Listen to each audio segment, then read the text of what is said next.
பொதுமக்கள் அரசு அலுவலகங்களில் கொடுக்கக்கூடிய மனுக்கள் மீது நடவடிக்கை எடுக்காமல் அதிகாரிகள் காலதாமதப்படுத்துகிறாங்களா? அதை பற்றி கவலையே பட தேவையில்லை. இது ஹைகோர்ட்டில் ஒரு தீர்வு காணலாம். அதுக்கு பேர் ரிட் ஆஃப் மேண்டமஸ்னு பேர். தமிழில் நீதி பேராணை. ரிட் ஆஃப் மேண்டமஸ் ஃபைல் பண்ணி அரசு அலுவலகங்களில் வெகு நாளாக நடவடிக்கை எடுக்காமல் இருக்கக்கூடிய மனு மீது உரிய நடவடிக்கை எடுக்க சொல்லி விரைந்து முடிக்க சொல்லி நம்ம உத்தரவு பெறலாம். உதாரணத்துக்கு ஒருத்தர் பட்டா மாறுதல் கோரி மனு தாக்கல் செஞ்சுருக்காரு.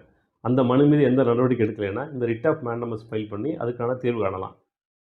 மற்றொரு உதாரணம், காவல் நிலையத்தில் புகார் கொடுத்து அந்த புகார் மீது எந்த நடவடிக்கை எடுக்காமல் இருந்தாங்கன்னா அந்த மனு மீதும் உரிய நடவடிக்கை விரைவாக முடிக்க சொல்லி இந்த ரிட் ஆஃப் மேண்டமஸில் தாக்கல் செய்யலாம்.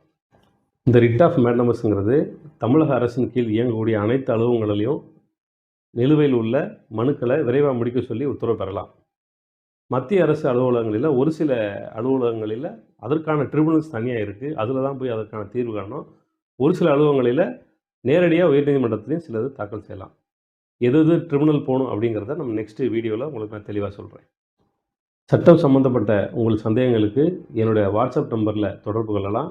மெயில் அட்ரஸ்லையும் கான்டாக்ட் பண்ணலாம். இந்த சட்ட காணொலி சேனலை நீங்கள் பிடிச்சிருந்தால் சப்ஸ்கிரைப் பண்ணுங்கள், லைக் பண்ணுங்கள், ஷேர் பண்ணுங்கள்.